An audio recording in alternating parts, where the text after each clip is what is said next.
All right, we're waiting for it to go live, and we're live. So I'm in a live classroom. We're starting Macbeth. I forgot that I wanted to record this, and I've actually put in I told you that I'm used to doing this. This is the first time this class has been in here when I've gone live before. So the hardest thing about this book, and if you look on page 3, and this is the version we're using, I really prefer No Fear Shakespeare. And guys, there are going to be times that I'm going to read from this so you can follow the plot, because this is in more regular English. This is a better version of the authentic English. There, you'll see that their words are on the opposite page that explain things, and then I'll kind of stop and explain as I teach. But do you have your worksheets where I gave you all the characters?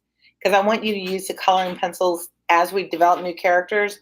If you can listen to the story and scribble at the same time to help you reinforce who the characters are. If you get lost, they're also on page 3, and that will help. That's a lot of that's the one.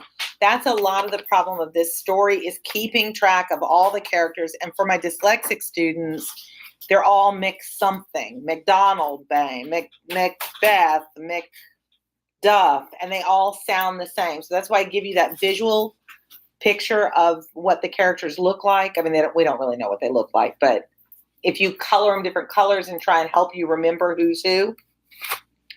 The other thing I want you to do as we're reading is annotate as we read along, anything to do with nature.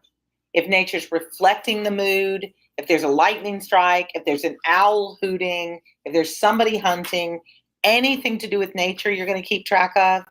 And any notes I stop and tell you as we go, then that might be where we get the questions, the essays, the writing prompts. There will be a writing prompt at the end of Act 1 that I'll take you through what to do with. It's going to be focused on nature. So that's why I want you to annotate about nature. Okay, let's read Act 1, Scene 3. Remember that anything in the italics are stage directions. If it were being performed, and there is a really good version of this play that I'm going to include. I'm going to send y'all in Google Classroom, and I'll put here below.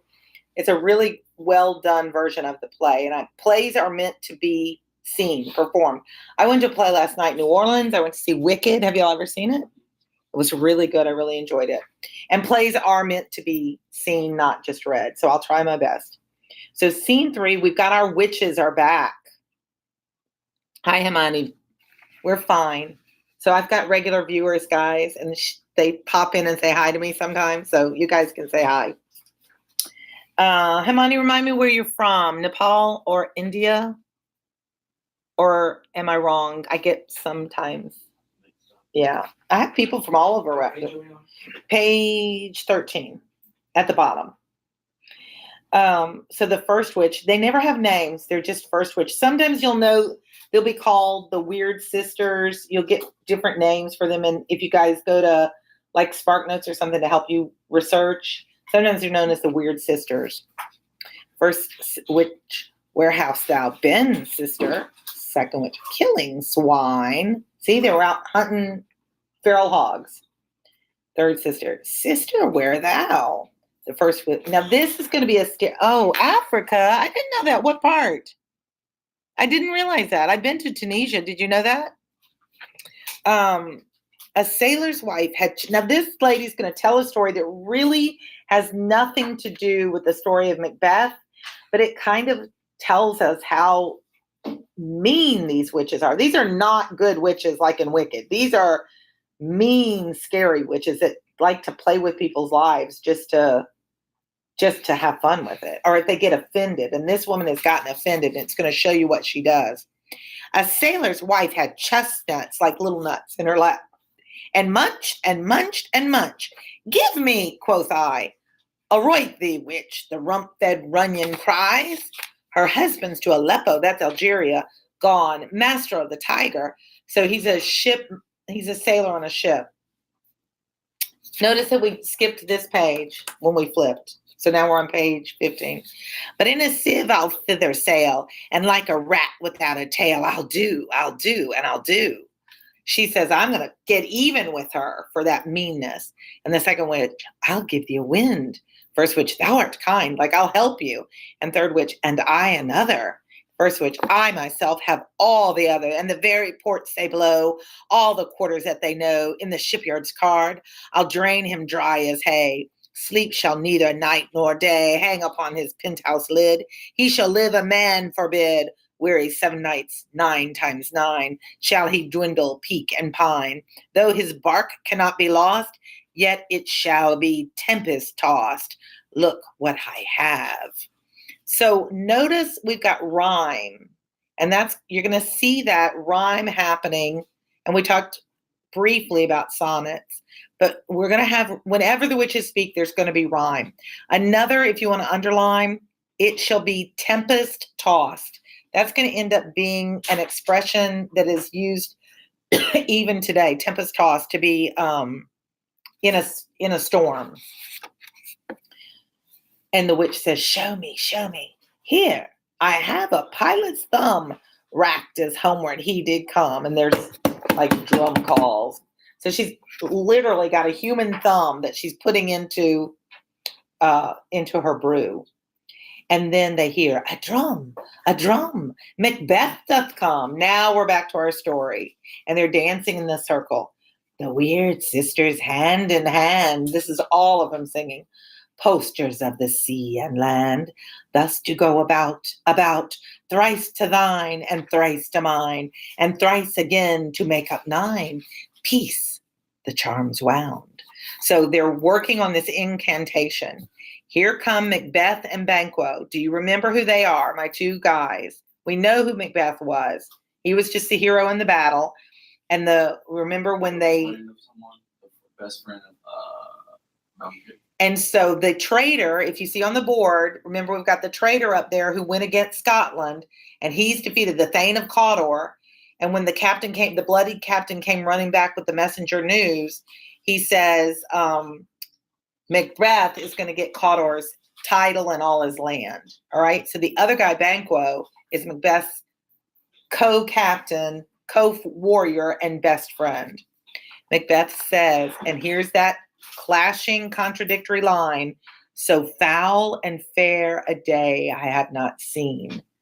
So the weather's foul, but what's good about the day? They're soldiers. What's good about their day?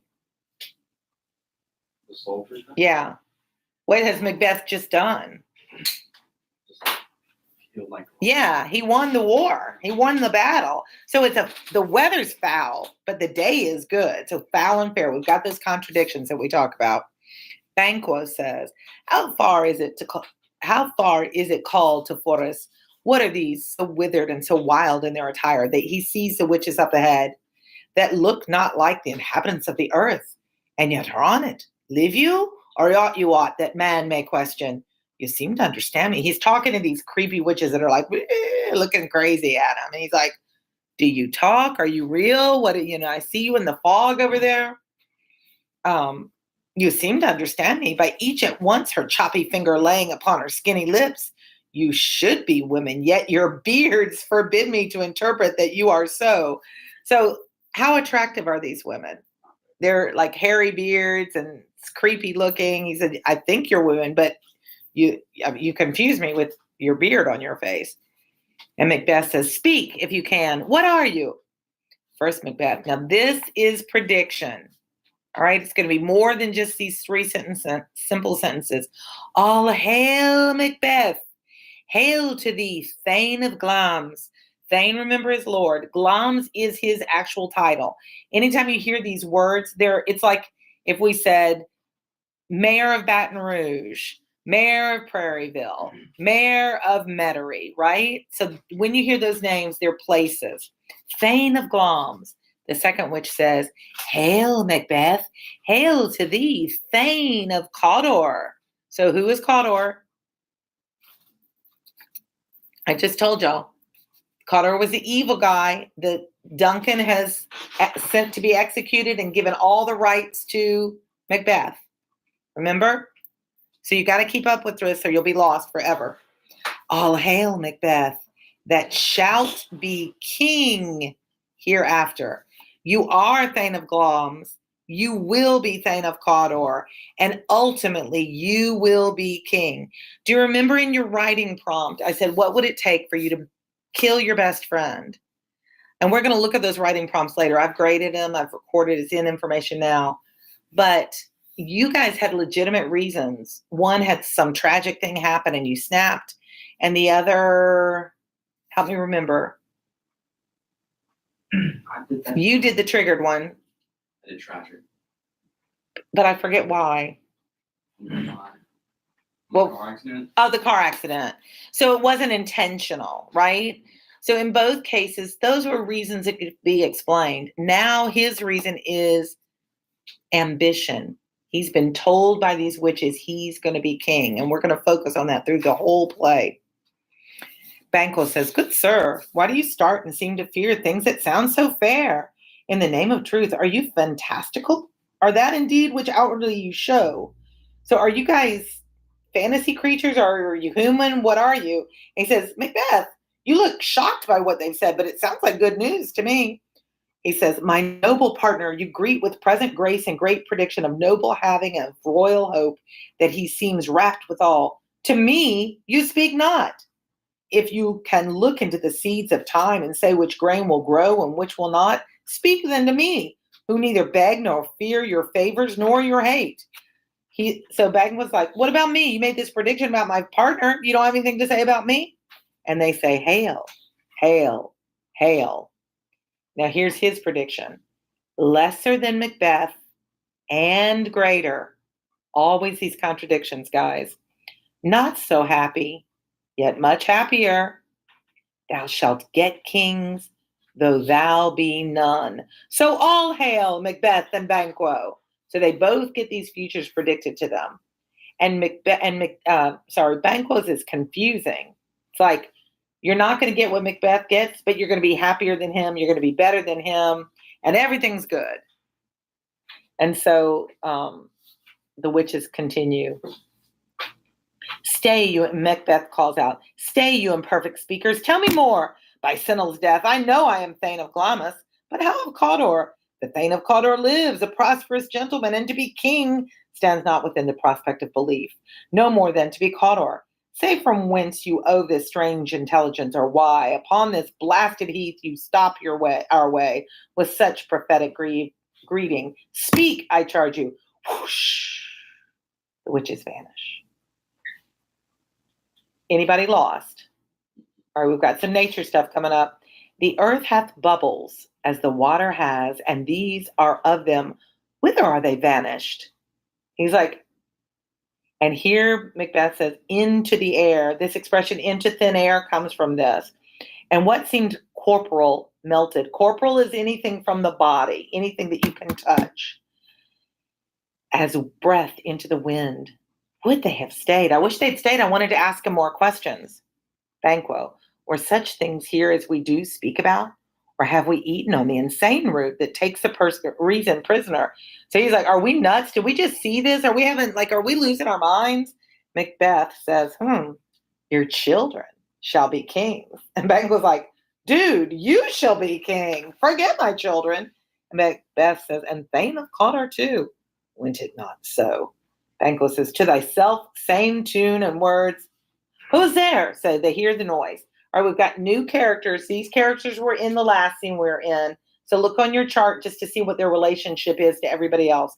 This is Ross and Angus. They should be over there around Duncan because they're part of his group, of his, not servants, but lords. And they come in with news. They've been sent to tell Macbeth the news. And Ross says, "The king hath happily received, Macbeth, the news of thy success. And when he reads thy personal venture in the rebels' fight, his wonders and his praises do contend which should be thine or his. Silenced with that, and viewing o'er the rest of thy self-same day, he finds thee in the stout Norwegian ranks, nothing afeard of what thyself didst make. Strange images of death, as thick as tale, came post with post, and everyone did bear thy praises in thy kingdom's great defense and poured them down before him." Angus continues, "We are sent to give thee from our royal master thanks, only to herald thee into his sight, not pay thee. We've come to praise you. The king sent us." Ross says, "And for an earnest of a greater honor, he bade me from him," King Duncan he's talking about, "call thee Dun, dun, dun. Thane of Cawdor. Now remember, Macbeth has just said, the witches have just said, you'll be Thane of Cawdor. And Macbeth has just said, how is that possible? I mean, the Thane of Cawdor lives and I'm not going to inherit, because that's how they did. They had the inheritance. So you were the son of the previous Thane. He dies and you inherit his land. Remember we talked about that? So Macbeth was like, how could that happen? And now it's just happened. You're now Thane of Cawdor. So, ooh, these creepy people, these witches that were here did predict something that came true. What line was I? A Thane of Cawdor, 110. In which edition, hail, most worthy Thane, for it is thine. And Banquo. What? Can the devil speak true? Because they're associating the witches with witchcraft, with Satan. And Macbeth says, the Thane of Cawdor lives. Why do you dress me in borrowed robes? Who was the Thane lives yet, but under heavy judgment bears that life which he deserves to lose, whether he was combined with those of Norway, or did line the rebel with hidden help and advantage, or that with both he labored in his country's wrack, I know not. But treason's capital, it's a capital offense, a killing offense, like you're executed on a capital offense. But treason's capital confessed and proved have overthrown him. All right, now here's a term. If you look while I'm reading, it says aside the stage directions. Do you guys remember that from reading plays before? So there are ways when you do a play that the author can't tell us what's in the mind of a character. So they created this aside, this trick, which means they look out into the audience and they break that fourth wall of that this world is, the play is real, and we don't notice you, the audience out there. And aside means he's going to speak his thoughts out directly to the audience. He breaks character and speaks out to the audience so the audience knows what he's thinking. So whenever you see an aside, he's speaking directly to us, the audience. It's like when the narrator writes in a book and it tells us what's going to happen. We talked about we talked about different types of irony, situational irony, dramatic irony. Do you remember studying that younger? So it's just a way for the author to let us, the viewer, know what's going on inside his head. So Macbeth looks out to the audience and says, Glance and Thane of Cawdor, the greatest is behind. Like, what? Like, she also mentioned king. There's more to come. It's like, wow, what just happened? And then he returns to character. Thanks for your pains. And then he says to just Banquo, as though the other guys can't hear him, do you not hope your children shall be kings? Like, look, dude, this is happening. When those that gave the Thane of Cawdor to me promised no less to them. If this thing came true about the Thane of Cawdor, the prophecy they made about you is going to come true too. When those that gave the Thane of Cawdor to me promised no less to them, Banquo says, that trusted home might yet enkindle you into the crown, besides the Thane of Cawdor. But 'tis strange, and oftentimes to win us to our harm, the instrument of darkness tell us truths, win us with honest trifles to betrays in deepest consequence. Cousin, a word I pray you. This class ends at 11:30. Okay. And they step aside, and then we have another aside. Two truths are told as happy prologues to the swelling act of the imperial theme. I thank you, gentlemen. So they brought in this news that my predictions are coming true. And then still aside, this supernatural soliciting cannot be ill, cannot be good. If ill, why hath it given me the earnest of success commencing in a truth? I am Thane of Cawdor. If good, why do I yield to that suggestion whose horrid image doth unfix my hair and make my seated heart knock at my ribs? I'm panicked inside. This is a warrior. He's not afraid of anything. He's like, oh, my heart's beating on my ribs inside. Against the use of nature, present fears are less than horrible imaginings. My thought, whose murder yet is but fantastical, shakes so my single state of man that function is smothered in surmise, and nothing is but what is not. He's like, I don't know what's going on. This is just too weird. And Banquo says, look how our partner's wrapped. He's thinking to himself, oh, Macbeth is really thinking about all of this.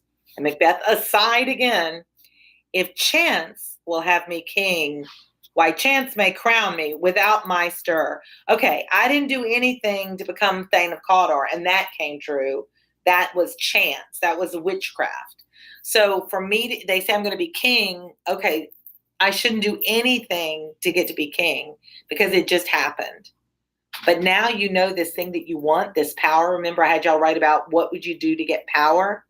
And on your flip grid, you both were like, I'd do just about anything I need to get power. Or at least, I don't want to say your name. Em, you said that, right? R, did you say that? Okay, so he's like thinking, man, I can be king. Okay, no, I'm not going to do anything. I didn't do anything to be Cawdor, so let it go. And Banquo comes in. New honors come upon him, like our strange garments. Cleave not to their mold, but with the aid of use. And Macbeth is aside again. Come what come may, time and the hour runs through the roughest day. I'm just going to wait this out. Banquo says, worthy Macbeth, we wait on your leisure. We're waiting for you. Let's go.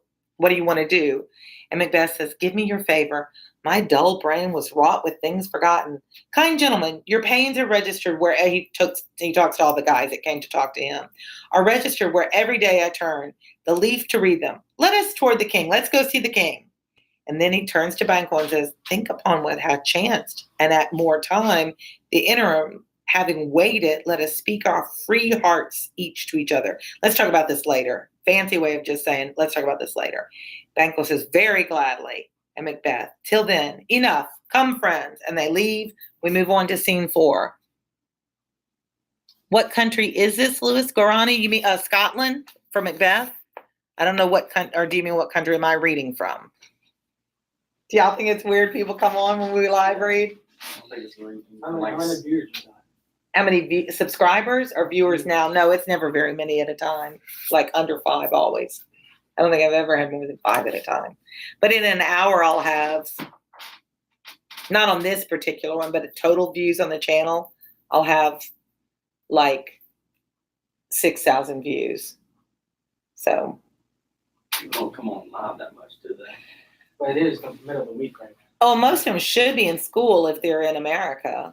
So they usually come on when you're offline. A lot of times I read on the weekend and I'll get people come on and chat with me. And I have people that I know, like they're regular and I see their names regularly. So, all right. Any questions? Are you lost? No. Have you found anything about nature in that last? So wait, this is a play that they're acting out, right?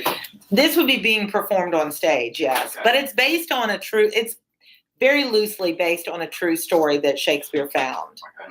I just want to make sure this hasn't really happened, has it? Or it has? In real life, like witches and Yeah. stuff.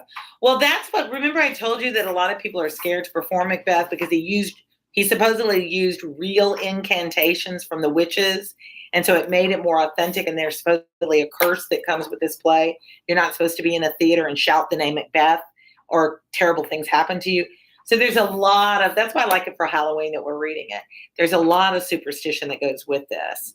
But do I think it, I don't think that these things really happen. But in this time period, there was a lot of witchcraft, and especially in the Celtic lands in England, what's now England, you had these Wiccans and witches. I mean, we've always heard about Satanism and things like that are in the Bible. I mean, those things have been around. I just think in our generation, we're kind of, we just don't believe in it at all. But there are people who say they are witches to this day. I mean, they say they're in covens and they practice witchcraft and they're Satan worshipers and things like that. Sean McConnell, what a good name to be reading Macbeth, a Scottish play.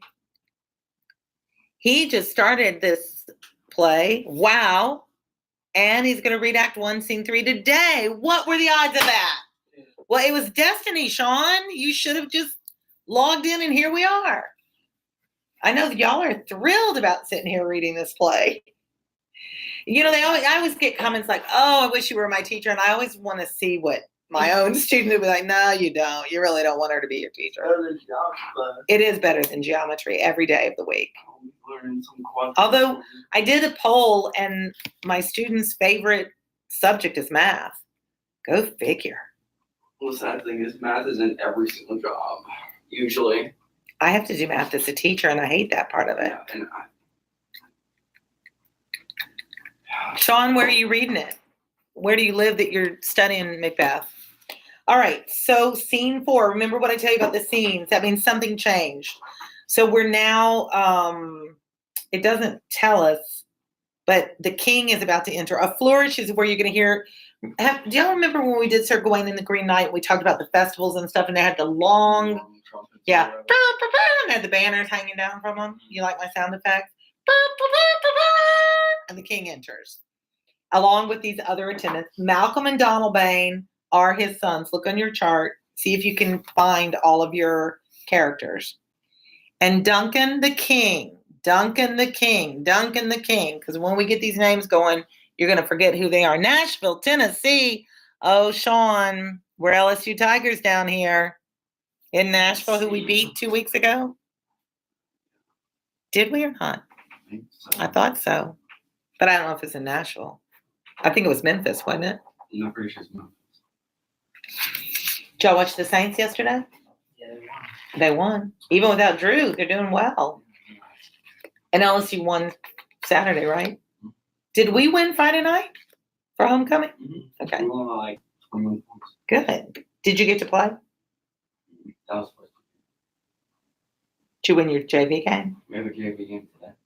Are you going to win it? Are y'all the ones that are undefeated like 2 years? yeah, they lost. Really? They ruined it. Oh, was that heartbreaking? Like, did y'all just sit down and cry? Who did y'all lose to? You. Oh, Their quarterback was the starter for work. I mean, they're a feeder school to LSU. What do you think? That looks like the Clemson quarterback. Wow. 6'3". I'm sorry to hear about that. Well, we'll start a new streak tonight. So Duncan the King. Who's the king? Duncan. Is execution done to Cawdor? Are not those in commission yet returned? He wants to know, have you killed Cawdor? My liege. That's just like my king when you say this word liege. They are not yet come back, but I have spoke with one that saw him die, who did report that very frankly he confessed his treasons, implored your highness's pardon, and set forth a deep repentance. Nothing in his life became him like the leaving it. He died as one that had been studied in his death to throw away the dearest thing he owed as 'twere a careless trifle. Like he did admit that he was a traitor, and he died. Duncan says, there's no art to find the mind's construction in the face. He was a gentleman on whom I built an absolute trust. Now, remember, they are all, why? What did I read that's funny? Is it like Cleve? No, right. that's not it. No, I'm just like. So Duncan's saying, he deserved to die. I mean, they're relatives. Usually they're all related to each other. So he cheated me. And then Macbeth, Banquo, Ross, and Anguish. Wait, did it say what he cheated on or whatever? By betraying him and Oh, okay. That's bringing the Norwegians in to fight against him. He was the traitor. And so notice worthiest cousin. They're all related. Duncan is speaking. Oh, worthiest cousin. The sin of my ingratitude even now was heavy on me. Thou art so far before that swiftest wing of recompense is slow to overtake thee. Would thou hadst less deserved that the proportion both of thanks and payment might have been mine. Only I have left to say, more as I do than all can pay. Just fancy thank you. All of that was just thank you, dude. You did a great job. You saved my kingdom. And Macbeth says, the service and the loyalty I owe in doing it pays itself. Your Highness's part is to receive our duties, and our duties are to your throne and state children and servants, which do what they should do I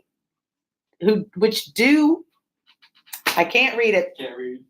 Which do but what they should by doing everything safe towards your love and honor. So think about Sir Gawain and the Green Knight. Think about fidelity, like how we had the hierarchy of the lord and the knights and the peasants and so forth. He's saying, I'm just doing my job. This is just what I'm supposed to do. So he's humble. So far, you see Macbeth's a good guy. He's a hero. He says all the right things. He's humble. But in his mind, he's like, oh, I might be king one day. Where is Banquo rated on this hierarchy system? They would be equals. They were both captains. I don't know why Macbeth steps higher than Banquo. Maybe he was the actual one who did the killing or did some kind of spectacular fighting. But for whatever reason, Macbeth is a step above Banquo. But technically, they're on the same. I mean, it would kind of like be in football that, your quarterback, y'all are all on the same team, but the quarterback's kind of the top guy, and linemen tend to be, linemen tend to be, but they're still all on the team. Yeah. Right? So it's kind of like that. Duncan says, you cannot sleep. I'm live. What kind of teacher am I? Even Crystal Collazo says she loves my videos. He's sleeping through them, Crystal. And what can I do? They're not that good of a video. I'm still awake. That's because you're my star student. I was so working hard. No, I didn't get home till 1 a.m. What are you talking about? I didn't go to bed. I didn't go to bed. Oh, but no, I'm talking about last night, this morning. I didn't go to bed till 2 o'clock. Because you were doing all that vocabulary. Good for you. Yeah. Yeah, he was not doing vocabulary at 2 a.m. Yeah. All right, Duncan says, I want to finish Act 1 today, but I don't think I will. Duncan says, who is Duncan? King. Welcome hither. I have begun to plant thee and will labor to make thee full of growing. Noble Banquo, thou hast no less deserved. There we go. He's talking to Banquo now. Thou hast no less deserved, nor must be known, no less to have done so. Let me enfold thee and hold thee to my heart. And Banquo says, there, if I grow, the harvest is your own. So Duncan has thanked Banquo too. My plenteous joys, wanton in fullness, seek to hide themselves in drops of sorrow. Sons, kinsmen, thanes, and you whose places are the nearest, know we will establish our estate upon our eldest. Oh, he's telling who's going to become king. It's not Macbeth. We will establish our estate upon our eldest, Malcolm. Look on your charts. Malcolm is the firstborn son of Duncan, and he's now been made the heir apparent. He would be the one who inherits the kingdom. That's what this line just means. Upon whom we name hereafter the Prince of Cumberland, which honor must not unaccompanied invest him only, but signs of nobleness like stars shall sign on all deservers, from hence to Inverness, that's a place, and bind us further to you. Macbeth says, the rest is labor which is not used for you. I'll be myself the harbinger. That was one of our vocabulary words. Do you remember seeing it? Harbinger? It means something that's about to bring news, but probably not good news. I'll be myself the harbinger and make joyful the hearing of my wife with your approach. So humbly take my leave. Duncan says, my worthy Cawdor. And Macbeth now talks to himself, the Prince of Cumberland? Like that's it, the new son, the son's just been promoted. That is a step on which I must fall down or leap, for in my way it lies. So he's got in his head, he's going to be king. And I was going, if he is next in line to the throne, I either have to find a way over him or it says I must fall down or overleap. I'm either going to trip on him or jump over him. What am I going to do about that? Like he's either going to block me or I've got to get over him. So he's thinking, how do I get to be king? It's in his head now. For in my way it lies. Stars, hide your fires. Let not light see my black and deep desires. He knows what he's hoping for is wrong. The eye wink at the hand, yet let that be what the eye fears when it is done to see. And off he goes. So he's now plotting. This idea of power. I've been told I'm supposed to be king. And now somebody's in my way. What's going to happen? I'm thinking wrong. I shouldn't be thinking about this. He's already starting deep, dark desires. Evil. And Duncan says, true, worthy Banquo, he is full so valiant, and in his commendations I am fed. It is a banquet to me. Let's after him, whose care is gone before to bid us welcome. It is a peerless kinsman. He's a good guy. Flourish, and they exit. Scene 5. We enter Lady Macbeth. Lady Macbeth is one of my favorite Shakespearean characters. Most people hate her. They think she's a terrible person. I want you to pay attention to the relationship between Lady Macbeth and Macbeth at the beginning of the story. They're husband and wife. Remember, we knew from Sir Gawain and Green Knight, courtly love and all of that, most marriages weren't partnerships. They were marriages of convenience. So the only way a woman can really get any kind of power is through her husband. And so Lady Macbeth is considered one of the most evil women of Shakespearean's literature. I like her. I think she's gutsy. I think she's A loser. well, remember it's a tragedy, so everybody ends up dead. But she's aggressive. She's assertive. She tries to find a way to be successful. She's at her husband's side, helping him plot this murder. You know, she's not a good person. She's not a godly person. She doesn't do the right things. But as a woman, if you don't have many other options, she kind of figures out the system and plays it pretty well. But pay attention to how their relationship changes over the course, because they want power, they want money, they want success. And what are they willing to do to get it? And how does it impact their marriage, their own individual lives, their mental health, everything? So Lady Macbeth comes in and she's reading a letter. They met me in the day of success, and I've learned that the perfectest report, they have more in them than mortal knowledge. He's talking about the witches. This is a letter that her husband has written to her. So he shared everything with his wife. What does that tell you about their relationship? Yeah, they're close friends, they're companions. When I burned and desired to question them further, they made themselves air, into which they vanished. While I stood wrapped in the wonder of it, came missives, letters from the king, or messengers, who all hailed me Thane of Cawdor, by which title before these weird sisters saluted me and referred me to the coming on of time with, Hail, King, thou shalt be. This have I thought good to deliver thee, my dearest partner of greatness, that thou mightst not lose the dues of rejoicing by being ignorant of what greatness is promised thee. So whatever his success is her success. Lay it to thy heart and farewell. And now she speaks. Glums thou art, and Cawdor, and shalt be what thou art promised. So you are Glums and Cawdor now, and you will be what they said, which is king. Yet do I fear thy nature. This is a famous line. It is too full of the milk of human kindness to catch the nearest way. Thou wouldst be great, art not without ambition, but without illness should attend it. What thou wouldst highly, thou wouldst thou holily.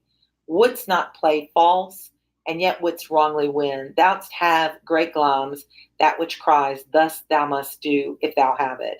And that which rather thou dost fear to do, than wishest should be undone, hie thee hither, that I may pour my spirits in thine ear, and chastise with the valor of my tongue all that impedes thee from the golden round, which fate and metaphysical aid doth seem to have thee crowned withal.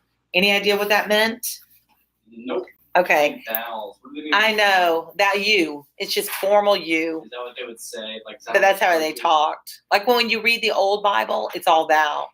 We don't have in American English, we don't have a plural, and in English, we don't have a formal you. Like in French, you're taking Spanish. In Spanish, you have formal and informal, tu and anyway. In French, it's vous and tu. So that's confusing. Basically, what she says is, all this is predicted to you, and you have to take it. But you're too nice a guy. You're not gonna do what it takes. Because what's it gonna take for him to be king? He's got to kill people or do something corrupt. It's not gonna she doesn't want him to just wait for it to happen. And she says, you're too good of a guy. You're not going to go for it. So I need to get in your ear, and I need to use my wifely voice and talk you into doing what you need to do to be the king. Dun, dun, dun. This is where she becomes evil. But she sees it as a supportive wife. I'm helping you get there. You want this. I know you do. All right. And here comes a messenger. What is your tidings? And the messenger says, the king comes here. We're in Macbeth's castle. The king comes here tonight. Thou art mad to say it. Is not thy master with him? Who were to so? would have informed for preparation. No way, the king's coming here, we're not ready. The messenger, so please you, it is true. Our Thane is coming. Macbeth is coming too. One of my fellows had the speed of him, who almost dead for breath, had scarcely more than would make up this message. We've ridden as fast as we can ahead of them to let you know he's coming. Give him tending, like take care of him, she says. And the messenger leaves. He brings great news. The raven himself is hoarse that croaks the fatal entrance of Duncan under my battle. Yay, the king's coming to my house. I can do something with this. Come, you spirits, famous line that tend on mortal thoughts, unsex me here and fill me from the crown to the toe top full of direst cruelty. Everybody, every teenager always misunderstands unsex me here. That means don't make me like a woman, make me manly. Make me strong like a man so that I can do what I need to do to take care of this king. Okay?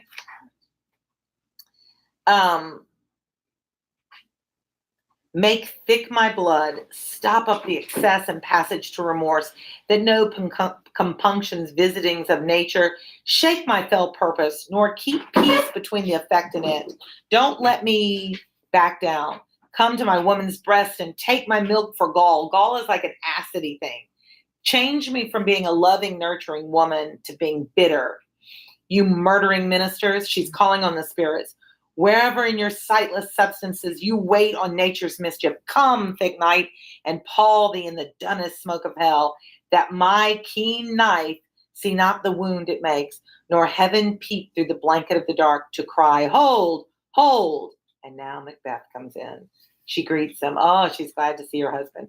Great Glamis, worthy Cawdor, greater than both by the all hail hereafter. Thy letters have transported me beyond this ignorant pet present, and I feel now the future in the instant. I'm so excited about what's going to happen. You're going to be king. Ooh, we're going to just have to kill some people. No problem. And Macbeth says, my dearest love. They're very sweet with each other at the beginning. He cares for her. Duncan comes here tonight. And Macbeth says, and when goes hence? And when does he leave? Tomorrow, as he purposes. We have one night. Oh, never shall sun that morrow see. Your face, my Thane, is as a book where men may read strange matters. To beguile the time, look like the time. Bear welcome in your eye, your hand, your tongue. Look like the innocent flower, but be the serpent under it. Great advice. If you have something wrong to do, you're going to cheat in school, you're going to sneak, you're going to lie to your parents. I'm not trying to encourage you to do those things. It's saying, look so innocent, make your face, don't look nervous, look so innocent, and then strike like a snake underneath that flower. You go to pick the flower and you think it's so sweet, and boom, the snake's there and gotcha. Famous line. All right, we're out of time and we didn't finish, but I'll mark where we are in the book. But you see what she's up to? She's like, oh, baby, we got one night to make this happen. Let's do it. All right. Thanks, guys, for reading along. I will read to you next time. See ya. What do you think?